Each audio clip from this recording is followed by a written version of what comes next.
For headline news, Filipinos all around the world intends to have a global day of prayer with masses and boycotts this coming August 21st.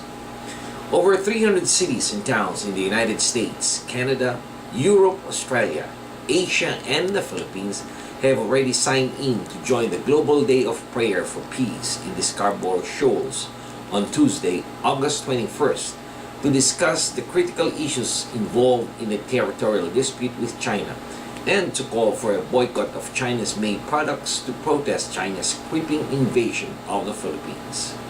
In his State of the Nation address on July 23rd, President Aquino asked for solidarity from the Filipino people regarding the issue of China's illegal occupation of the Scarborough Shoals.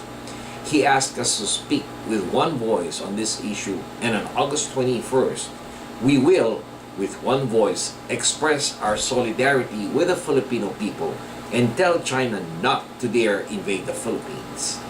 On August 21st, a press conference will be held at the Rockwell tent in Makati to be attended by more than 200 church leaders of all faith and denomination, as well as top political and business leaders, to express the unified voice of the Filipino people on this issue.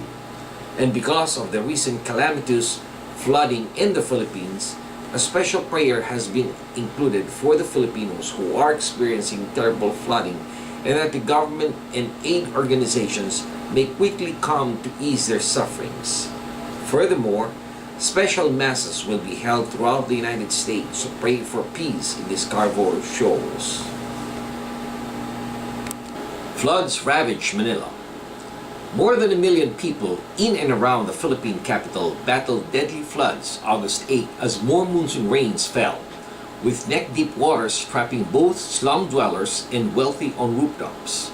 60% of Manila remained underwater, and vast tracts of surrounding farmlands were also submerged as the deluge stretched to its third day, according to the government. The death toll from this week's rain in Manila and nearby provinces rose to 20 on Wednesday, after 4 more people drowned, according to authorities. This brought the confirmed number of people killed across the country to 73 since a typhoon triggered heavy rains in late July and early August.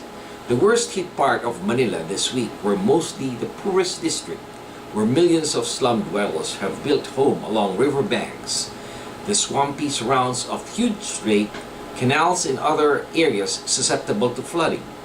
Across Manila and around the areas, 1.23 million people were affected by the floods, 850,000 of whom had to flee their deluged homes, according to National Disaster Risk and Reduction Management Council.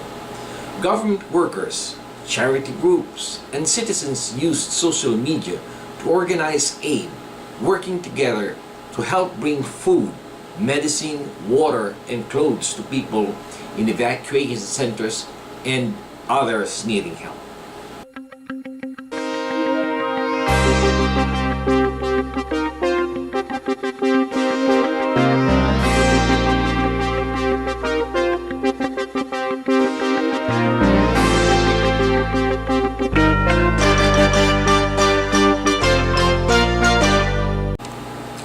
Immigrant advocates tackle DACA in a free application drive to follow at the New Jersey Forum. The Filipino youth activist group Anak Bayan, New Jersey, joined forces with Immigrants and Lawyers organization August 12 for a community forum on immigration reform. Deferred action at the Pope Lecture Hall, St. Peter's College at New Jersey. The said forum provided vital information regarding the deferred action of childhood arrivals, or the DACA, most commonly known as deferred action. The forum aimed to empower the community, preceded the August 25th free application drive organized by the New Jersey Dream Act Coalition. The immigrant community turned out in large number to learn about the said new immigration policy. Anna Brown, head of the Social Justice Program of St. Peter's College, welcomed the attendees.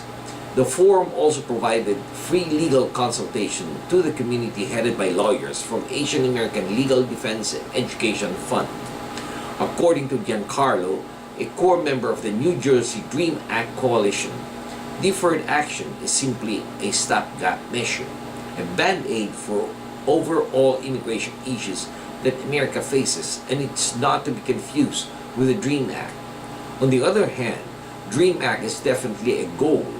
We should not and will not forget our parents, aunts, uncles, and will continue to push forward ultimately comprehensive immigration reform.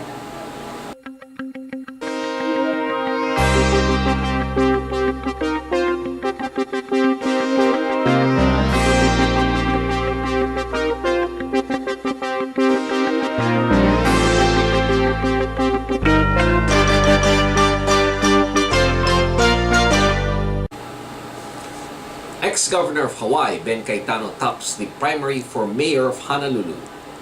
Ben Cayetano, the first Filipino governor in the United States, topped the primary elections for mayor of Honolulu with a 30,699 vote margin over his nearest competitor. However, he did not get the 50% plus one vote required to give him the victory outright. He must compete with the second placer, Kirk Cadwell, a former city administrator, in the general elections on November 6. The results as tabulated were Cayetano with 90,191 votes, or 44.8%, Kirk Cadwell with 59,452 votes, or 29.5%, and the incumbent mayor Peter Carlisle with 50,540 votes, or 25.1%. Cayetano needed a 9,922 additional votes to achieve a goal of 50% plus one vote. In the general elections come November 6, which is actually a mano, whoever gets more votes will win. Cayetano won in all but two of Honolulu's 35 legislative districts, including those where the proposed railroad will run through. Cayetano vowed to stop the rail from being built.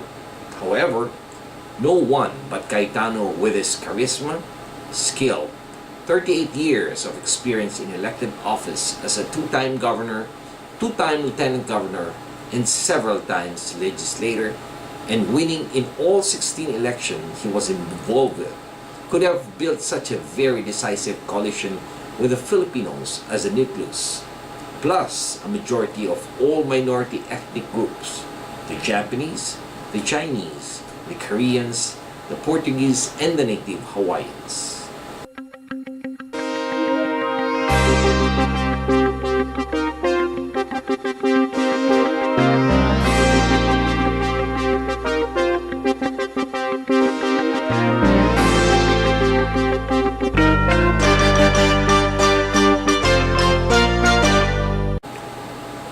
Ayala to build a new business district.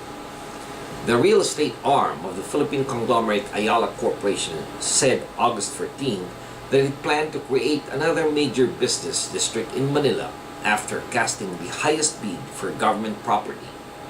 Ayala Land offered 24.33 billion pesos, more than two other real estate firms, for the food terminal and industrial estate, the company and government officials said.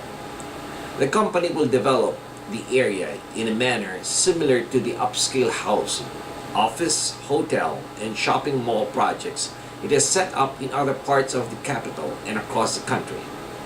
The estate, formerly a major government food processing facility, is now an industrial estate where warehouses, offices, and stores are already operating. The Philippine government tried to sell it off, the facility, in 2009 but failed to attract enough bidders.